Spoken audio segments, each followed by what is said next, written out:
안녕하십니까. 안중근 목사입니다. 오늘은 사도행전 2장 1절에서 4절 말씀을 읽고 작성했던 설교 말씀을 나누고자 합니다. 제목은 오순절 성령 강림의 의미입니다. 먼저 본문을 읽어드리겠습니다.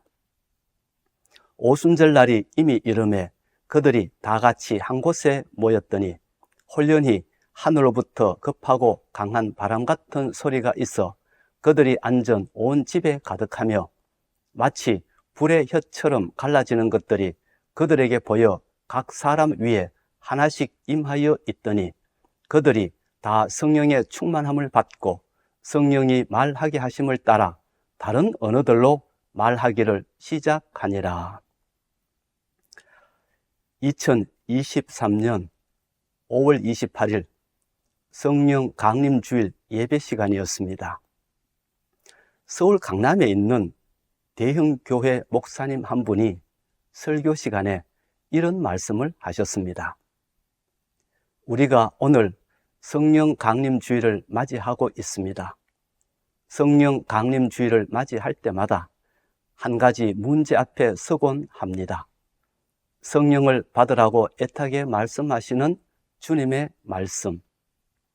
반면에 성령 받을 필요를 느끼지 못하는 오늘을 살아가는 수많은 사람들, 그 사이의 괴리감이 크다고 할 수 있겠습니다.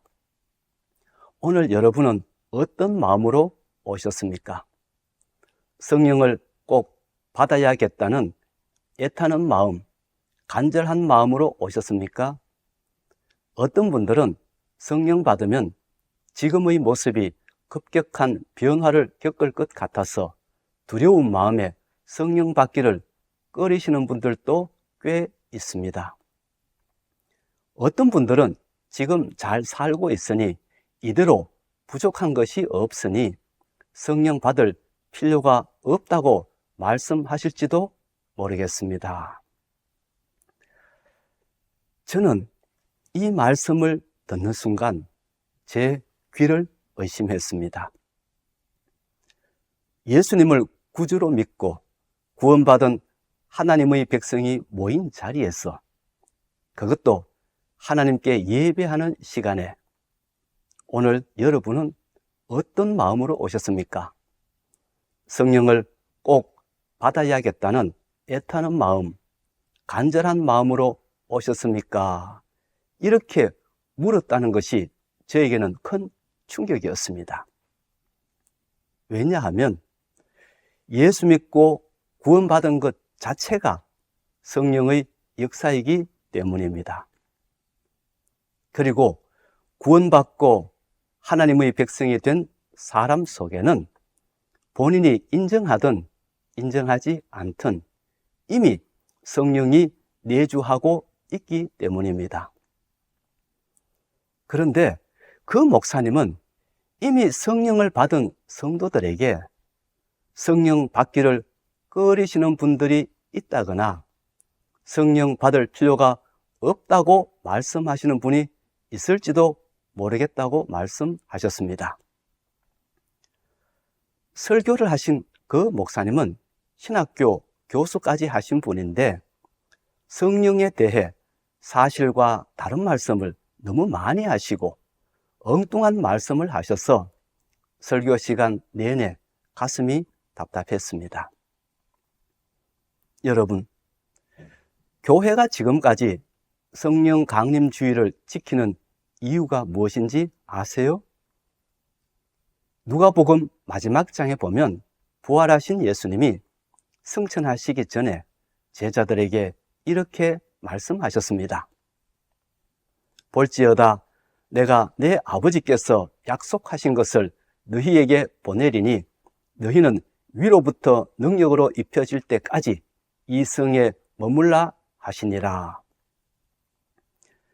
위로부터 능력으로 입혀질 때까지라는 말씀은 위로부터 내려오는 능력을 입을 때까지라는 말씀입니다. 위로부터 내려오는 능력을 입는다는 것이 무슨 뜻일까요? 성령 강림을 말합니다. 바꾸어 말씀드리자면 성령 받는 것을 말합니다. 그래서 사도행전 1장 8절 말씀에 보면 예수님이 이렇게 말씀하셨습니다. 오직 성령이 너희에게 임하시면 너희가 권능을 받고 예루살렘과 온 유대와 사마리아와 땅끝까지 이르러 내 증인이 되리라 하시니라. 예수님은 성령을 받는 것과 권능을 받는 것, 즉 능력을 입는 것을 하나의 사건으로 말씀하셨습니다. 제자들은 예수님의 이 말씀에 따라 예수님이 부활 승천하신 후에도 예루살렘을 떠나지 않고 그 성에 머물러 있었습니다.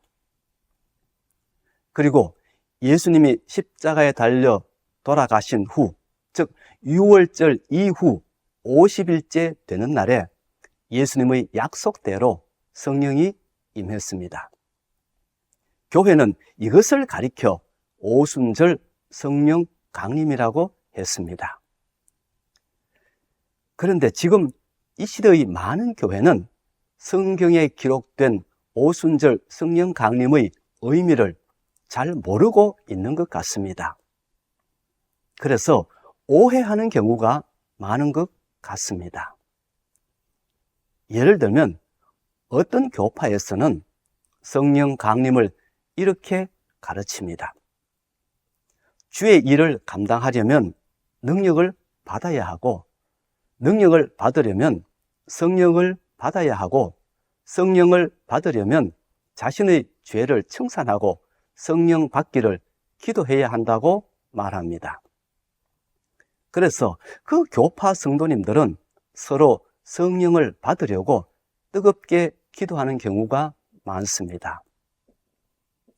그런가 하면 어떤 교파에서는 온전한 성도가 되려면 물 세례 외에 성령 세례를 받아야 한다고 가르칩니다. 몇 년 전의 일입니다. 베트남에서 선교하시는 어떤 선교사님이 1년에 서너 차례 선교 보고용 메일을 보내주시는데 그 메일 가운데 이런 내용이 있었습니다. 지난 4월 부활절에는 D와 T 두 자매가 세례를 받았습니다. 이 두 자매는 먼저 알파 코스를 통해 말씀을 듣게 되었고 나중에는 성령 세례도 받게 되었습니다. 여기에서 제가 관심 있게 보았던 부분은 D와 T라는 두 자매가 세례를 받은 후 나중에는 성령 세례도 받았다고 하는 내용입니다. 물 세례와 성령 세례를 구분하여 보고했다는 점입니다. 여러분, 과연 그럴까요? 물 세례를 받고 난 후에 성령 세례를 받는 것일까요? 그리고 그 성령 세례는 영적인 능력을 받는 것을 말할까요? 아닙니다. 오순절 성령 강림 사건은 그런 뜻이 아닙니다. 단순히 영적인 능력을 주기 위해 각 사람에게 성령이 임하신 것이 아닙니다. 그것은 대단한 오해입니다. 그렇다면 성경이 우리에게 가르쳐 주고자 했던 오순절 성령 강림 사건의 의미는 무엇일까요? 성령을 받았다는 것은 무엇을 의미하는 것일까요? 이 질문에 대한 대답을 성경에서 찾아보겠습니다. 우리가 오순절 성령 강림 사건을 이해하려면 먼저 오순절이 무슨 명절인지 그것부터 알아야 합니다. 오순절은 신약시대에 처음 시작된 명절이 아니라 구약시대부터 있었던 명절입니다.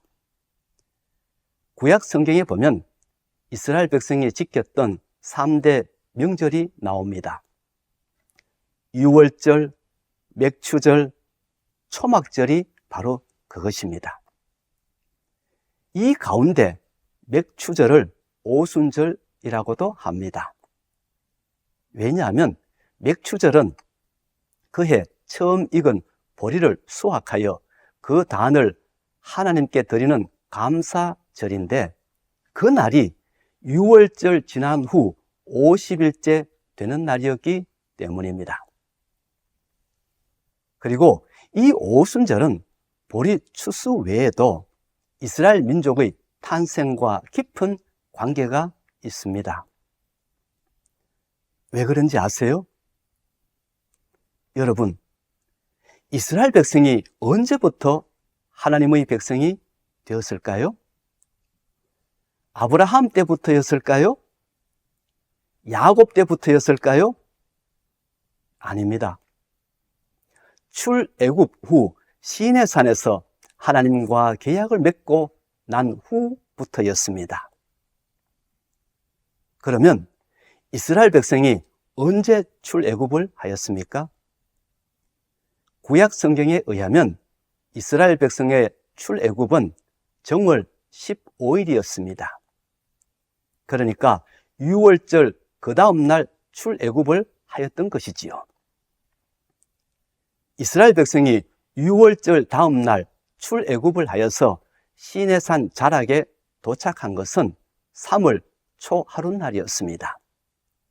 그러니까 유월절 후 47일째 되는 날에 시내산에 도착했습니다. 그리고 거기에서 이스라엘 백성이 하나님과 계약을 맺고, 이스라엘 백성은 하나님의 백성이 되고, 하나님은 이스라엘 백성의 하나님이 됩니다. 그리고 셋째 날 아침, 즉 50일째 되는 날 아침에 하나님께서 모세를 산으로 부르시고 이스라엘 백성이 지켜야 할 율법을 모세에게 주셨습니다. 하나님께서 주신 율법은 일종의 계약서였습니다. 하나님의 백성이 지켜야 할 의무사항을 기록해 놓은 말씀이었습니다. 그렇다면 이스라엘 백성이 하나님의 백성이 된 날짜는 언제입니까? 언제 하나님의 백성이 되었다는 증서를 받았습니까? 유월절 후 50일째 되는 날입니다. 그래서 이스라엘 백성은 오순절을 명절로 지켰던 것입니다. 그런데 가나안 땅에 들어와서 농사를 지어보니 보리를 추수하여 하나님께 감사하는 날짜와 오순절이 같은 시기였습니다. 그래서 오순절과 맥추절을 같은 날 지켰던 것입니다. 그렇다면 신약시대에 와서는 교회가 왜 오순절을 지키게 되었는지 살펴보겠습니다. 구약시대에는 하나님의 백성이냐 아니냐의 기준을 율법에 두었습니다. 율법을 받았느냐 받지 않았느냐, 율법을 지키느냐 지키지 않느냐를 가지고 하나님의 백성이냐 아니냐를 구분했습니다. 그러나 신약시대의 하나님의 백성은 율법이 아니라 성령을 기준으로 판단했습니다. 왜냐하면 성령은 하나님의 영이기 때문입니다. 하나님의 영인 성령을 받았느냐 받지 않았느냐에 따라 하나님의 백성이냐 아니냐를 구분했습니다. 그런데 예수님의 제자들이 언제 성령을 받았습니까? 오순절에 성령을 받았습니다. 구약시대의 이스라엘 백성이 율법을 받았던 바로 그날에 받았습니다. 구약시대 이스라엘 백성이 오순절에 율법을 받음으로써 하나님의 백성이 되었던 것처럼 신약시대의 성도들은 오순절에 성령을 받음으로써 새로운 하나님의 백성이 되었습니다. 그래서 성도들은 그날을 기념하기 위해 명절로 지키게 되었던 것입니다. 그리고 밖으로 나가 구약시대의 율법에 따라 오순절 제사를 드리기 위해 예루살렘에 모여든 유대인들에게 자신들이 받았던 성령과 성령 강림의 의미를 설교하였던 것입니다. 그 내용이 바로 사도행전 2장의 말씀입니다. 이러한 성도들의 모습은 예수님의 말씀과 일치합니다.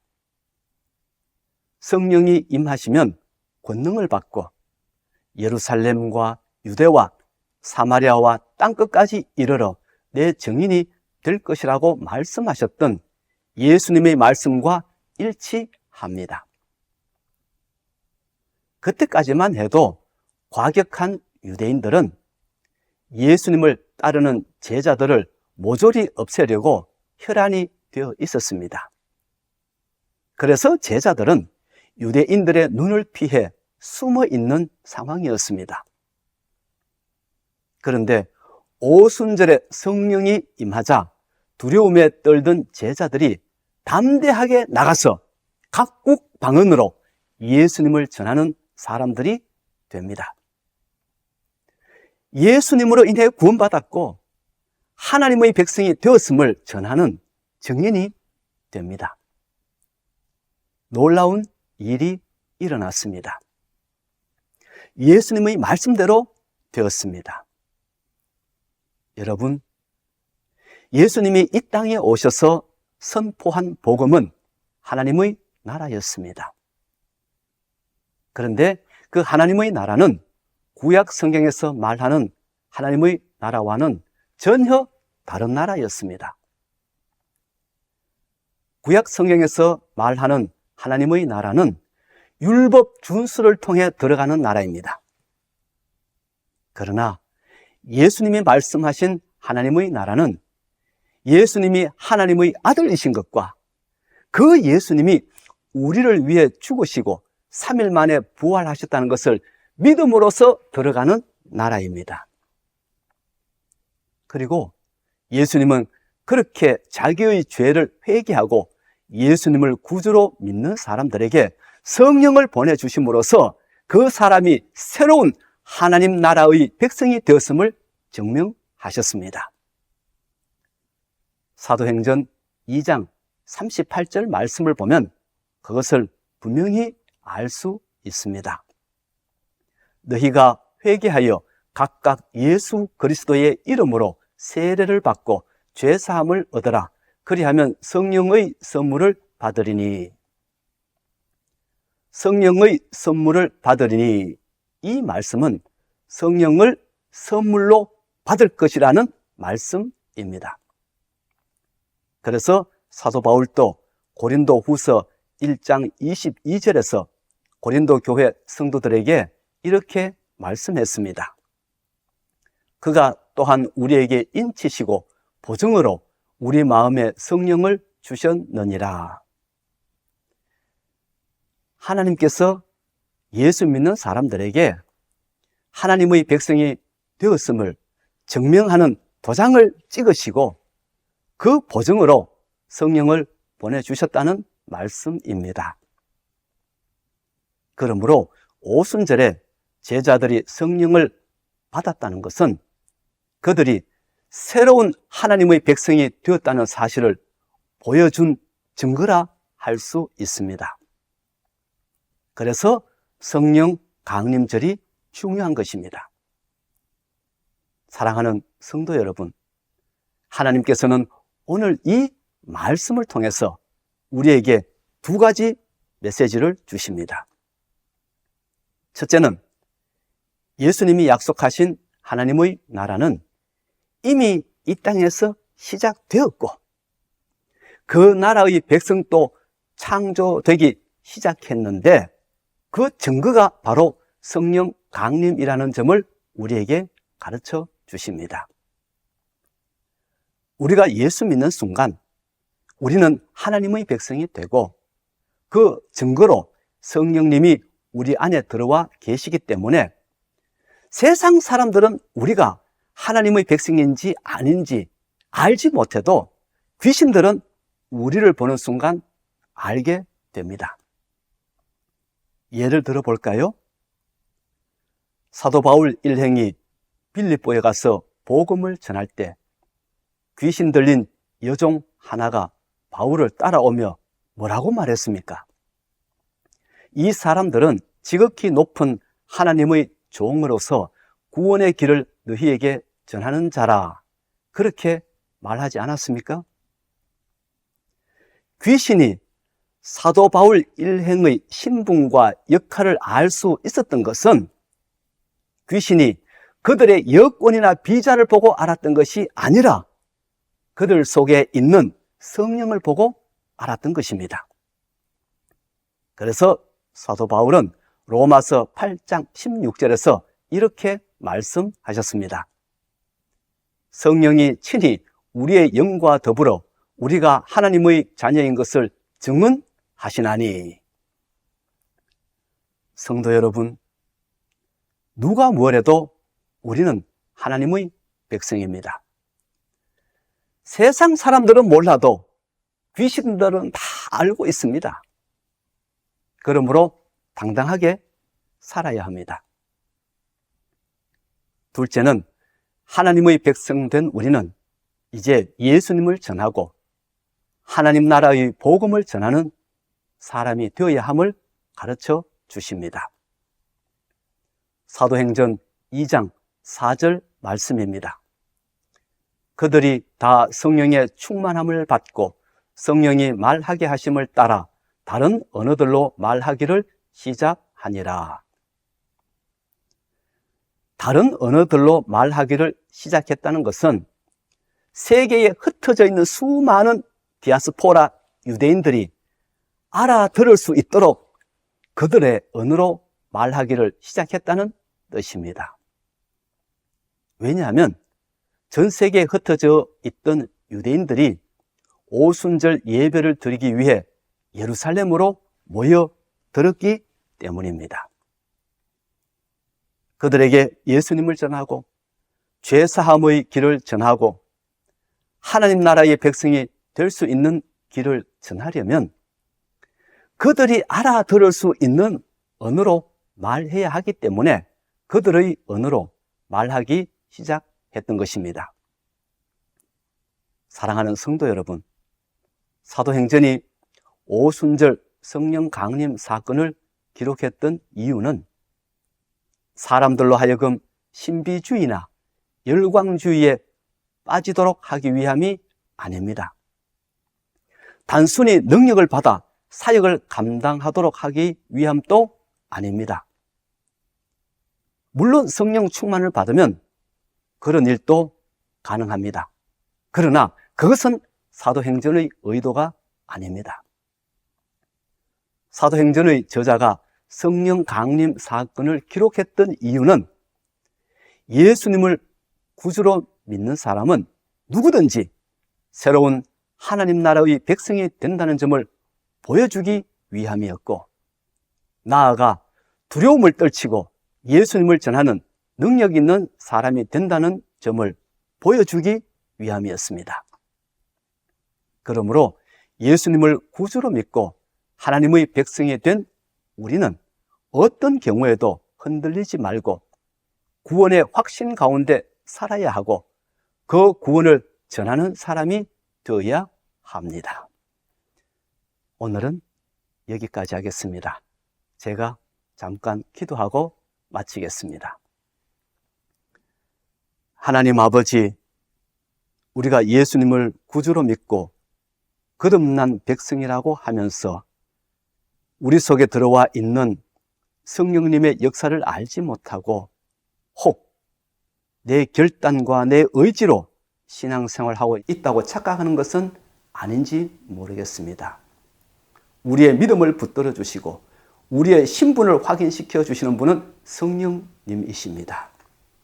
주님, 오늘 주신 이 말씀을 귀담아 듣고 이제 우리 눈에 보이지는 않지만 우리 속에 들어와 계시는 성령님을 믿고 활기차게 살아가는 저희들 되게 하시고 담대하게 주님을 전하는 저희들 될 수 있도록 도와주시옵소서. 예수님 이름으로 기도하옵나이다. 아멘.